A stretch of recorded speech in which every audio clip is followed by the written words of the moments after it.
Sobat Vidivisi mungkin pernah merasakan saat kencing, rasanya ingin kencing tapi sudah tidak ada urinnya lagi.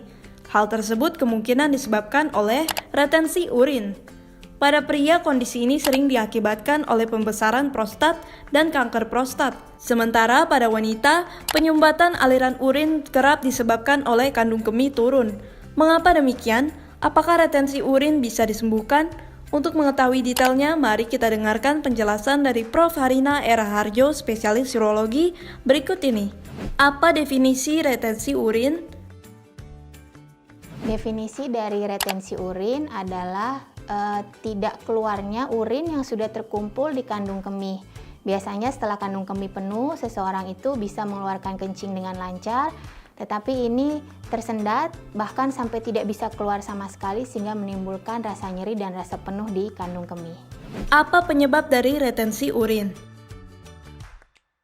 Penyebab retensi urin ini bermacam-macam, bisa karena faktor dari saluran kemihnya sendiri atau faktor-faktor urologis ya seperti pembesaran prostat, entah itu jinak atau bisa juga disebabkan karena kanker prostat. Kemudian bisa juga disebabkan karena batu misalnya di saluran kemih yang menyumbat aliran keluar.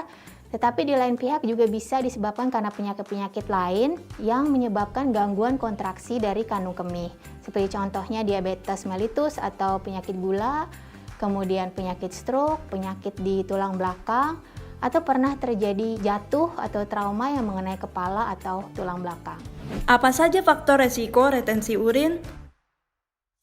Ya, jadi faktor resiko tadi harus dibedakan apakah ada faktor resiko ke arah saluran kemih, misalnya pada jenis kelamin pria tentunya akan lebih beresiko untuk terjadinya pembesaran prostat jinak atau kanker prostat, sedangkan pada perempuan tidak, karena perempuan tidak memiliki prostat.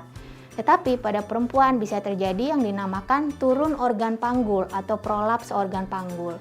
Nah, itu juga bisa menghambat aliran urin untuk keluar ke dunia luar waktu sudah terkumpul di dalam kandung kemih. Nah, itu semua merupakan faktor risiko dari masing-masing jenis kelamin. Tetapi ada yang keduanya beresiko seperti tadi, pernah terkena stroke atau pernah ada penyakit saraf yang lain, penyakit tulang belakang, dan juga yang paling sering tentunya adalah diabetes. Bagaimana pengobatan retensi urin? Pengobatan dari retensi urin apabila terjadi akut ya, terjadi tiba-tiba tidak bisa kencing, tentunya harus segera mencari pertolongan ke rumah sakit untuk dikeluarkan kencingnya, yaitu biasanya dengan pemasangan kateter ke dalam kandung kemih. Ada juga retensi urin yang terjadi secara perlahan-lahan atau kronik, biasanya itu tidak mampet sama sekali, tapi masih keluar sedikit-sedikit tetapi hanya menetes, bahkan kadang-kadang terasanya seperti mengompol. Karena mengompolnya itu sebenarnya adalah kantong kencing yang penuh sekali, kemudian luber sehingga timbullah mengompol. Apabila ditemukan hal-hal seperti itu, segeralah untuk mencari pertolongan ke rumah sakit.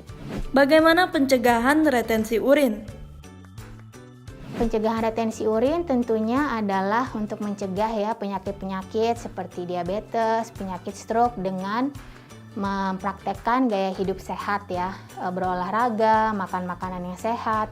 Dan untuk khususnya untuk laki-laki di atas usia 50 tahun sudah harus dievaluasi tentang prostatnya. Pemeriksaan PSA, kemudian pemeriksaan laju pancaran kencing agar menghindari terjadinya retensi urin yang benar-benar total sampai macet. Sekian pembahasan mengenai retensi urin. Saya Profesor Harina Erliantira Harjo. Sampai jumpa di tema berikutnya.